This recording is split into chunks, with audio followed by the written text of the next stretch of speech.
Yeah, I was looking at your shirt. As I was taking the pictures. Did you make that shirt? No, it's the company was called the Summer Project, right? And it was all about kindness. And the woman started a T-shirt company with her daughter, and her daughter has autism. So her daughter, is out of school, turned 21, out of school. And usually when you go out of school, they call it falling off the cliff, because the education's done, and then what do you do with your kid? And a lot of parents with autism do this. They start their own businesses and employ their own kids. Wow. That happens a lot, you know what I mean? So this woman started her own T-shirt, printing T-shirts, socks, whatever it is, business, and it was called the Summer Project, and they started out with like 1 shirt, 2 shirts, kindness. Now they have like shirts all the time. So I buy a lot of the shirts to support the business. Oh, that's great. And then when I go to the schools, I usually wear these shirts. It's all about kindness, autism support, and everything else is awareness. So Yeah, that was a pretty good program. That is fantastic, because that's everything about our brand too. It's like, this is our shirt. Just smile, and then the back says, "Live life, don't let life live you." Exactly. And it's just a quote from my girlfriend's dad. Oh, really? That he just says that all the time. Yeah. Like, that's like one of the main things he says, and it just rings so true. It does. You can't allow life to I'm live down you. in so much of the stuff that, you know what I mean? Yeah. In everyday life, it's just like, sometimes you just gotta like, hey, life happens, you know what I mean? You just go. Yes. So do you do that? Like that, What's that? that idea where you said have your own business and employ your own children, or? No, it's not there yet. My day job, I'm an engineer. So I work for a company called Racket, and we make Lysol. You know Lysol? Mucinex. Yep. We got those products. So we make that, and I've been there almost 30 years. So it's I really love what I do. I'm an engineer. I design and developing packaging. Get to travel globally, get to meet a lot of people globally, have interactions. So I really love my job. So it's so that's what I do as my day job. Yeah. You know what I mean? And as a hobby, I started writing the books. So I heard, as you were saying and reading to the kids, you were saying that you actually created this 25 years ago. Yes. And then you started saying the same story to your children. Yeah. But that's what then influenced you to bring it to the forefront and actually write a book. So can you kind of describe that whole story? Yeah, so it's the Choppy Wow Wow character unbelievably came about like 25 years ago. So I have a big Italian family. Italiano. We all get in each other's business like every big Italian family does. And we have a family shore house, so we're all there. So it's me, I have 2 older sisters, my mom, my dad, so we're all there. I didn't have kids yet, but my sisters had daughters, right? So I was a good uncle. I always said, all right, let me take him out of your hair. Yeah. And I used to play with him. I used to be the good Uncle Ronnie. And then I used to read books to them, you know what I mean? But you can only read, Green Eggs and Ham so many times, Yeah. right? So I just started making up my own stories. And they were just funny, crazy, wacky stories to my nieces. I always put them in a circle. I sit in the middle, and I used to make up stories. And I made up this character, Choppy Wow Wow. And the reason I came up with it is Choppy. We were doing some work in the shore house, and we were using a chop saw. And my one niece, when everything she saw something, she goes, wow, wow. So I just put Choppy Wow Wow together. They thought it was funny. They love dogs. So I made up this funny name with the dog character. And I just make up stories. And I wanted to teach my nieces 3 things: be creative, be positive, and be kind in life. They were young. I wanted to teach them very early: be creative, positive, and most importantly, be kind. So all the stories were wrapped around that with funny twists and turns or whatever. Funny enough, they're like 27, 28, 29 years old now, and they still remember the stories. Yeah, that's great. So then I had my own kids. So I had my older son, Aaron, and my younger son, Justin. And both of them have autism. Justin is nonverbal. He has little words, but not as much. Aaron, the older one, does have words. But in the beginning, he didn't have any words. They were there, and you knew something was up there, but he was just never able to get them out.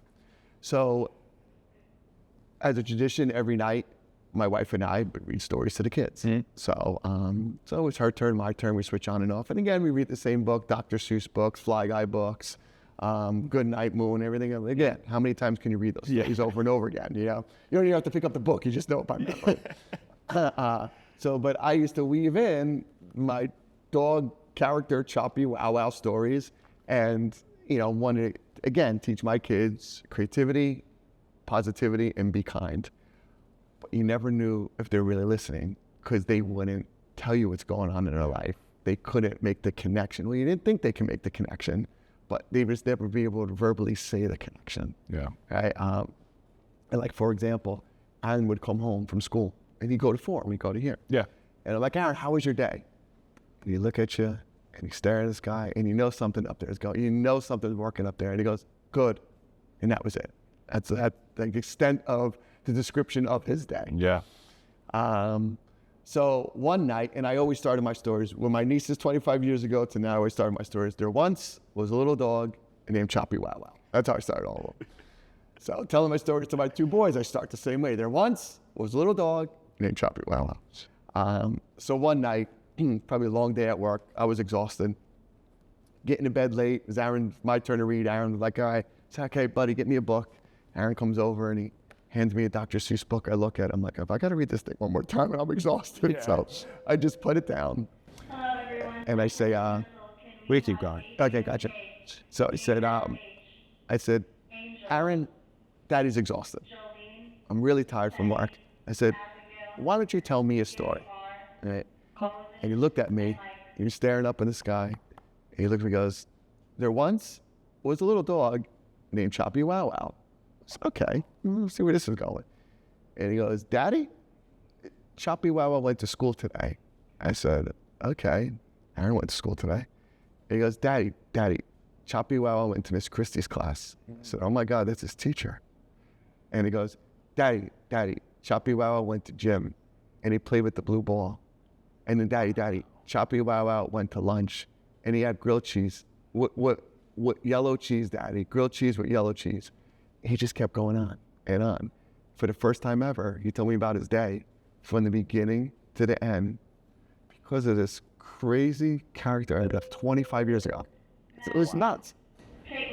That is truly amazing. Yeah. What was that emotion like for you in that moment? Like, what did you really feel in that? I was just like, oh my God. So I yelled down to my wife, I'm like, Danielle, you gotta get up here. So I said, Aaron, tell Mommy a story. And he looked at her and goes, there once was a little dog named Choppy Wow Wow. He said the same thing. He was telling stories. So, and it was like the way autism presented himself, the way he could describe things, he saw the world differently through someone else's eyes, like through the dog's eyes. And he was able to put everything together by telling a story instead of talking in the first person like I.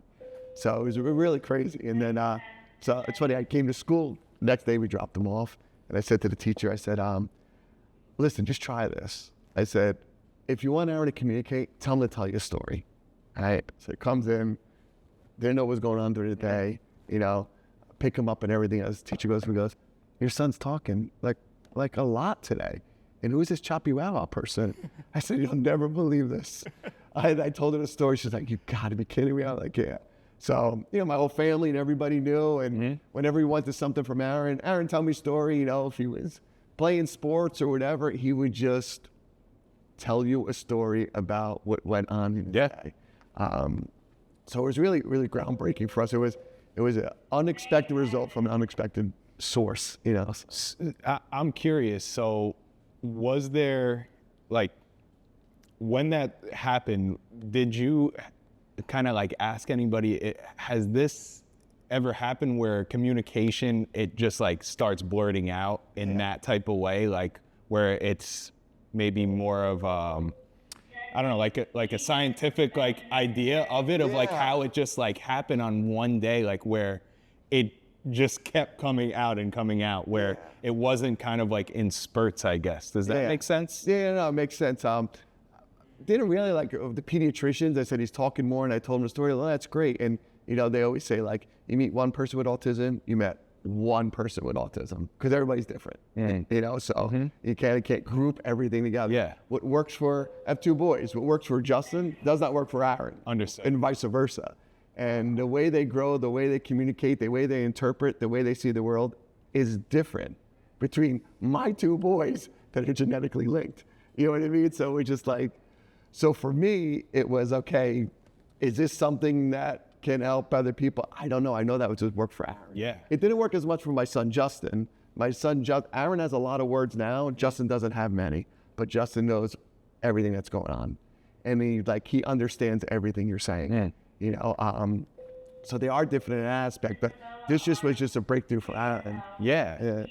So now, how long since this story happened? How old was he when? Aaron was probably about 8 years old.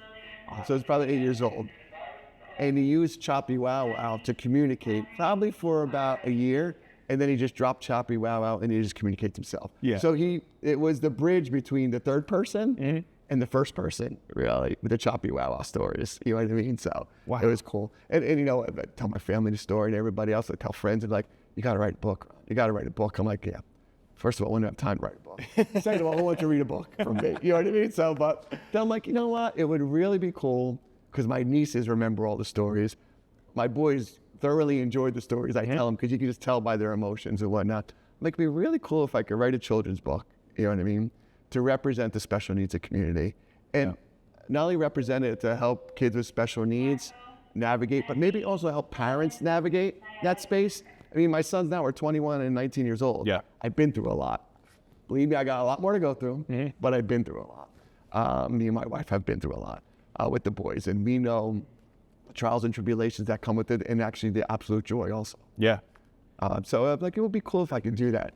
And also, it would be cool for neurotypical kids for me to come to their school and read, to teach them about autism, awareness, and acceptance. Yeah, you have a lot of wisdom that you can offer to many people. So it's like, it doesn't just stop with people in the community of autism. It could really go, and this story, you know, it just reflects everything that you said. Like, being kind, to me, that is everything. Like, if you can just be kind to people, the world would be just a 10,000 times better place. You know, it's like, I was just going to ask you about that process of writing the actual story. Like, because you had your phrases that you would say over and over for 25 years.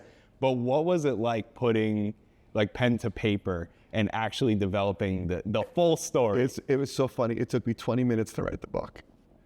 I always have these stories in my head, but it was funny. It was during COVID, right? So I couldn't sleep, staring at the ceiling. I have these stories in my head, and because now I got this idea in my head and I can't let it go. I'm like, it would really be cool to write these books, help kids with special needs, help parents navigate, help neurotypical kids understand the special needs community. It'd be really cool to do this. So I'm like, I could write a book about this. I could write a book about this. But I'm like, this character needs an origin story. You know what I mean? Like, everybody needs an origin story. So I had this origin story in my head. I'm like, I got to write this. So it was during COVID. I went downstairs. It was like 12:30 in the morning, like almost 1 o'clock. 20 minutes, boom, boom, boom, boom, boom. I wrote it. And I'm like, okay. I printed it out. I read it. I'm like, okay. I put it on went upstairs, went in my basement. That's where my office is. Put it on the kitchen counter. I woke up early, had a meeting. I go downstairs. My wife gets up after me. She's getting the boys ready. And she comes down and she's crying. I'm like, now this is during COVID. I'm like, oh no, what happened? Because right away your head goes to there. And she picks up the paper and goes, did you write this? I said, yeah, I wrote it last night. She goes, you got to make a book. She goes, I said, all right, that's what I thought. I said, I couldn't get the story out of my head. I got all these other stories planned. So the funny thing is like, I wrote the story, and then all the illustrations are done by my niece. When she was a little girl, she used to write, she used to draw, and she was an amazing artist. And she's a great athlete, and love my niece, great kid, but she doesn't cry much. She doesn't cry at all. So and she knows about Choppy Wow Wow. My boy, she's always with. My family is very close. So I said to Jess, I said, maybe because everybody's thinking red boy, I said, Jess, if I ever write a book, Jess, I want you to illustrate it. She goes, all right, Uncle Ron, I'll illustrate it when you write a book. So I brought the story over to her, and I said, okay, I wrote it last night. She goes, you did? I said, okay, I want you to read it. And if you like it, we'll do this. I write the stories, you do the illustrations, and have my cousin Nicole that used to do magazine layouts, and she'll lay out the book. I said, so we got all the family thing. We're all good. So she goes, okay. So I hand her the page I wrote. She goes in the other room. She comes out, and she's crying. And her mother and father like, Jess never cries. You know what I mean? So she came out. She goes, we got to do this. We're doing this. So that was kind of how I always had these ideas in my head, how I wrote it, and how I got my niece to do it. Now my cousin, I called her up. I said, I wrote a story. You know about the boys. You know about Choppy Wow Wow. Jess is going to illustrate it. Can you design it and put it together? So that's how it became like a family operation. Yeah. So how long did that process take? And what did that look like too? So like when she was drawing it, were you guys all together at like a family party down the beach house? Did she do it by herself? She's in college. Okay. My cousin's in California. Okay. Jess was in college, and then she was in Hawaii after that, and now she's back. So it's basically, I said, Jess, here's an iPad, and here's an iPen, and she could draw everything. She got a program. She goes, all right, how do you want the character to look like? The character is actually her dog. She has a Chihuahua. Me too. The dog's name is Dallas, and that's the dog. So Dallas is a Chihuahua. So I wrote the stories, and then I lay out the pages, and I say, this is what I want the scenes to look like. Got it. She would illustrate it, send it to me. What do you think? Do I need changes? And we go back and forth. And then my cousin would go like, how is this scene gonna look? How is this layout gonna look? What do we need here? And then we'd get on Zoom calls and we all talk, but it would start from that. And then just like, so the second book was a little easier because wrote it, know how to lay out, know exactly what it is, and just knew, okay, I know what you need to write. I know what the other character is. I know what you're going for. And my cousin was like, I know what the layout needs to be. So, but the first book was launched in 2022, and then 3 years later, the second book came out. And it's just because you got to find the time. Yeah. You know, oh my gosh. Like a real job, kids, family, this, that, everything else. You got to find the time. So I would do it at night. You know what I mean? When I couldn't sleep, or it's like I don't sleep much anyway. So it's like, all right, everybody's in bed 11 o'clock. All right, let me work on this. Creation time. Creation time, exactly. So that's what I would do. Yeah, I'm really curious about this because when I'm on a plane, I always get the most creative. Like I just start writing a list down of the 100 things that if I do these 100 things in the next year, I'm gonna be on the different, mountain. Like, like that's how I think about it. And for some reason, when I'm 30,000 feet up in the air, that's when I just feel the most creative. And I wrote this children's book called The Life of the Resilient Bowling Pin. Okay. Which is like, you keep getting knocked, you get knocked down, you get back up. So like, I'm curious how this actually gets, comes to fruition, because I then started like writing some of the pages, and then I started coming up with a few like graphics of like, are there gonna be different characters in it, or is it just one character? Like, how did you end up kind of, I guess, how did you make it where you're like, it didn't go too far, where it's like too long? And like, is there a science to that where it's like, or you wrote it in 20 minutes and it was like, no, this is it, and it just was perfect and it came together? It's a good question, because now that you asked that question, I think back of all the revisions and all the, no, I don't want this, oh, that is too long, oh, the kids might not get that, you know what I mean? Because it's just like, you're writing as an adult to kids, but you're probably using some adult references that they probably will not get. Like the life of the resilient bowling pin. It's like, what's resilient to a 4-year-old? Who's also reading the books to the kids? Their parents. Yes. You know what I mean? It's just like, you think about it, like, why is, SpongeBob so successful? You hear so many jokes in it, like, that's not for kids. You know what I mean? You watch it as an adult and you're like, oh. Exactly. The Simpsons. It's like a lot of it's like, that's, it's like, so. I guess growing up on cartoons a lot, you know what I mean? Like Simpsons, Family Guy, like all that stuff. Like I always like to watch, I guess, from that, but also from constantly reading books to my kids all the time, So I guess through osmosis, I just learned like what I would do. You know what I mean? And I'm the kind of person that always breaks stuff down. You know what I mean? It's just like process, everything in a process. How can I make it better? What can we do different? Everything else. I think even when I'm reading some books, I'm like, oh, they should have threw that in there. You know what I mean? Stuff like that. When I wrote the book myself, when I wrote this, I'm like, it can't be too long. They got to get this. The connection has to weave. I don't want to like up front say like, the character's name is Choppy Wow Wow. Yeah. The boy AJ has autism. He doesn't speak much. His mother calls dogs bow wows, not wow wow. So at the end, he says the name Choppy Wow Wow, but his name's not Choppy Wow. The dog's name's Choppy. So it's almost like he's actually is listening to his mom saying, "Look at all the bow wows." He actually heard his mom saying the dog's name is Choppy. In his process, he's like, it's Choppy, it's a dog, Bow Wow, it's Choppy Wow Wow. So it's just like, I try to think like that and put myself in, you know, knowing, you know, like I said, 2 kids with autism, you know, they're very different, and just like trying to put myself in their heads and what would they understand and what would they get. That makes a lot of sense. It's so funny because when I read to classes, they get it.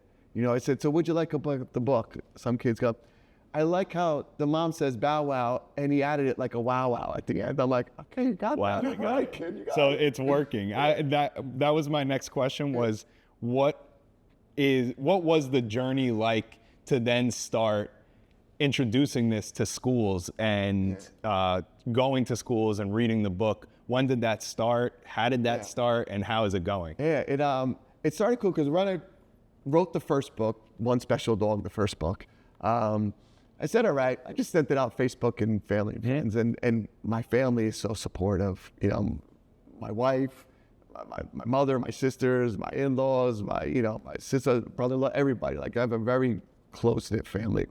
All my nieces and nephews, I have like 12 of them, 12 nieces and nephews, very close-knit family. And then it just spread like wildfire. Like my brother-in-law wrote a book, my brother wrote a book, my son, like it just kept going on and on. And, you know, so I got a lot of support from there and it just spread. Now, the girls I used to read to 25 years ago, 3 of them were teachers. So right when they said, it's like, Uncle Ronnie, can you come in our school? So I went into one school and I went to another one. And then they told their friend because they have teacher friends. And then one teacher has a friend over here.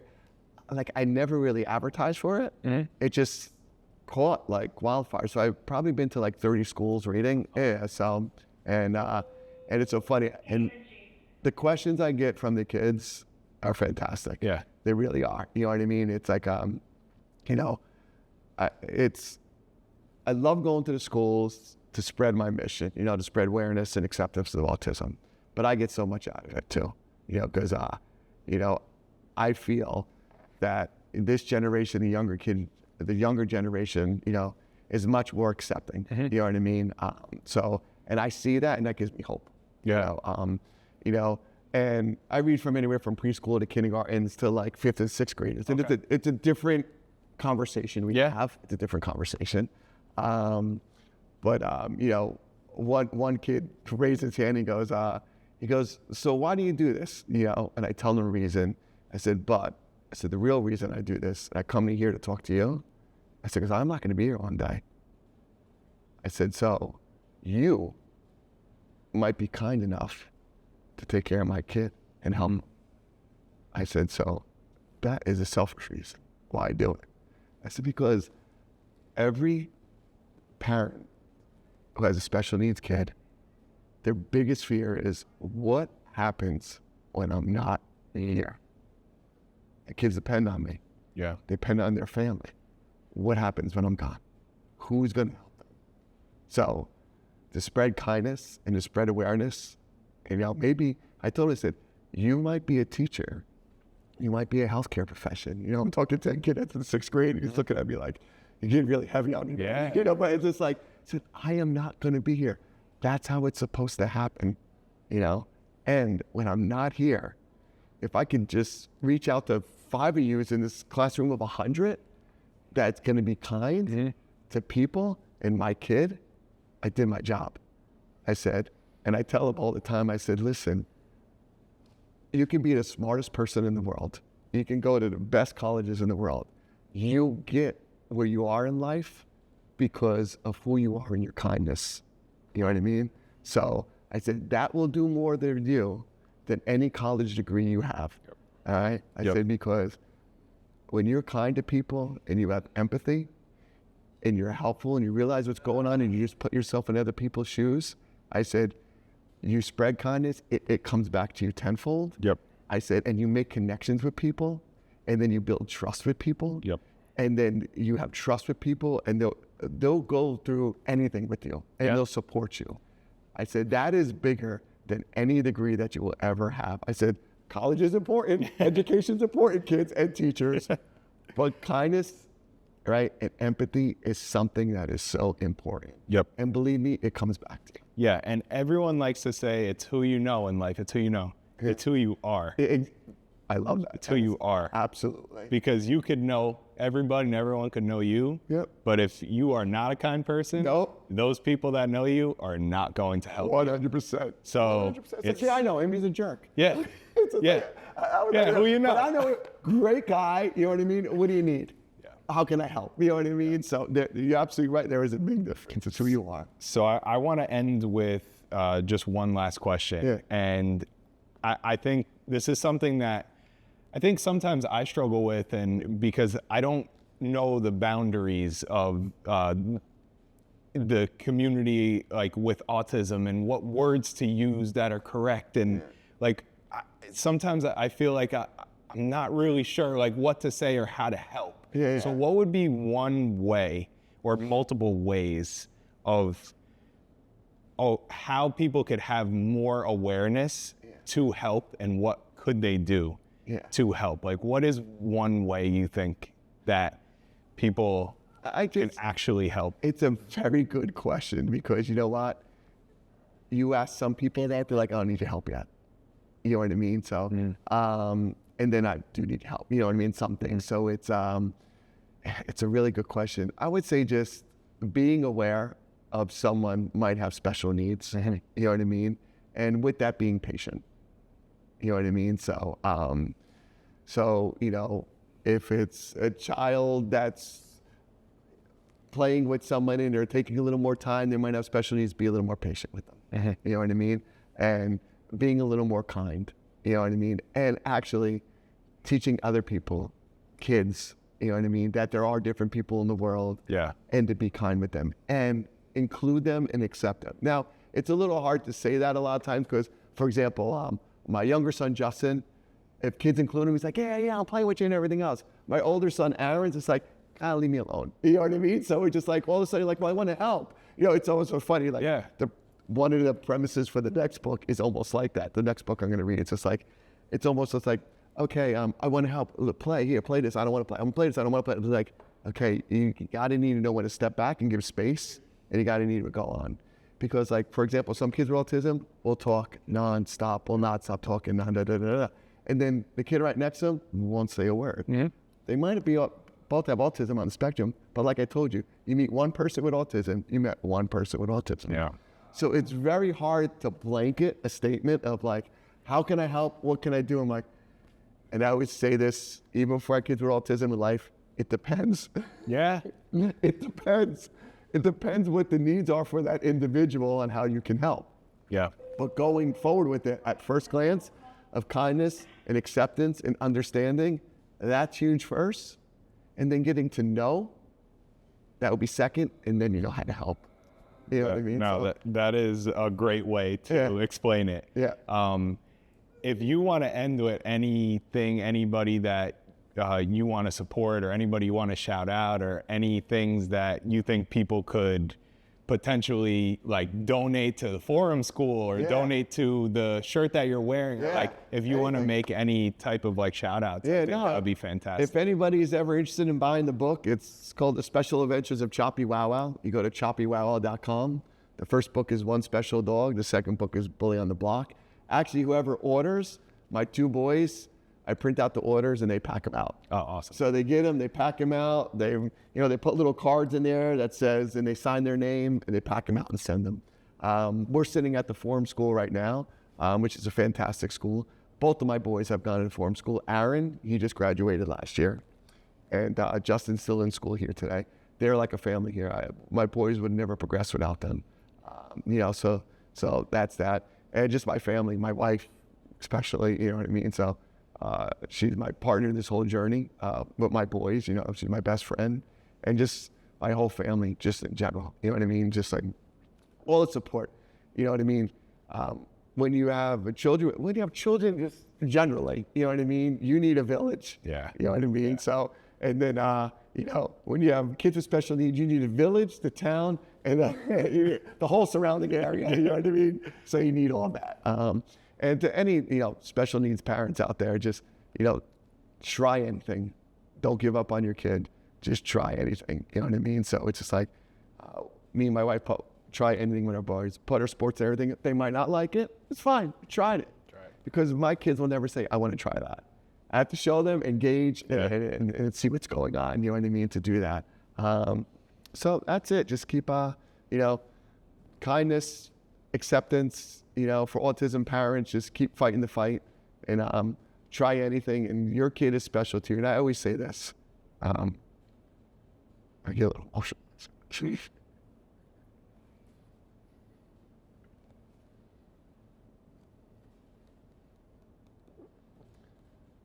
I was good at That's okay. I always say, yeah. So I'll gather myself. My boys have probably affected people in the positive more because of autism. Wow. Wow. No, I appreciate you. I appreciate you sharing your story, and I see the emotion in it. Like even throughout the whole time, I see your emotion to it, and it's a really beautiful thing that you are spreading awareness and spreading it to every single type of person, just to continue to be kind, and really it's beautiful. I appreciate you showing your emotion. I know I get emotional, but now that the emotion is set, I would say my boys probably affected people more in the positive because they had autism if they never would have had autism. It's a crazy thing to say, and it's a crazy thing to think about. You know what I mean? About my kids were neurotypical kids. I don't think they would have the impact on people around them, and a positive impact, between me, my wife, my family, teachers, whatever it is, like their cousins, their nieces, their nephews. The impact that they have on them because they have autism is just widespread. And, they have the biggest impact on everybody. And everybody who meets them, just enjoys them, loves them, they bring a smile to their face. I don't think if they had autism, that would ever happen. And it's a crazy thing to say. Yeah. But these are the things you got to look for in life. You know what I mean? So these are the things, like we said, being positive about it. It's just they bring so much joy to so many people. It's crazy. It really is. So I love it. So that's thank you so much. Thanks, man. I really sharing appreciate the story. I appreciate it. I'm so happy Brian told me about your story, and I'm so happy it lined up so perfectly. It did. It really did. We were just emailing him like, hey, when's the next day we could come by so we could grab some footage? And he's like, it's actually the perfect day because it's going to be Ron Italiano, who I connected with you with and everything. So I just appreciate you sharing your story, and I can't wait to get this out to the world because I think that it's just going to create more of an impact. And our company name is Smiley Impact. So that is our goal. So when we can have people like you on here that are also trying to go out there and just make people smile and be kind to people, that is what we want to share in this world. So. And I appreciate you do what you do. You know what I mean? So it's like, kindness is contagious a lot of times. You know what I mean? So that's the biggest thing. Awesome. Cool, man. Thanks. Really appreciate it, brother. Have a good one.